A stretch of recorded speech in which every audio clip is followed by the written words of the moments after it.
À la fin des 7 jours, les Juifs d'Asie, ayant vu Paul dans le temple, soulevèrent toute la foule et mirent la main sur lui en criant « Homme israélite, au secours! Voici l'homme qui prêche partout et à tout le monde contre le peuple, contre la loi et contre ces lieux.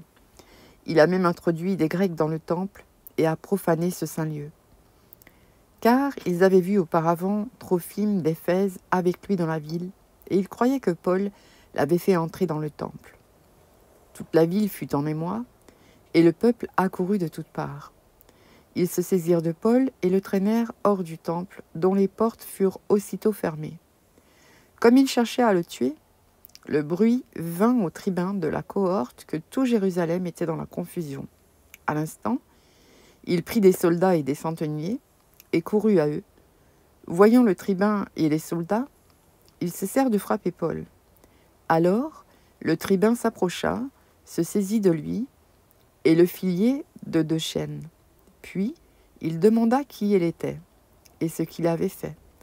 Mais dans la foule, les uns criaient d'une manière, les autres d'une autre, ne pouvant donc rien apprendre de certains à cause du tumulte. Il ordonna de le mener dans la forteresse. Lorsque Paul fut sur les degrés, il dut être porté par les soldats à cause de la violence de la foule, car la multitude du peuple suivait en criant « Fais-le mourir ». Au moment d'être introduit dans la forteresse, Paul dit à tribun « M'est-il permis de te dire quelque chose ?» Le tribun répondit « Tu sais le grec ? Tu n'es donc pas cet Égyptien qui s'est révolté dernièrement et qui a emmené dans le désert 4000 brigands ?»« Je suis juif, reprit Paul, de Tarse en Cilicie, citoyen d'une ville qui n'est pas sans importance.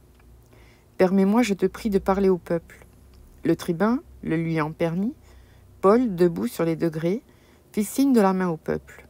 Un profond silence s'établit, et Paul, parlant en langue hébraïque, dit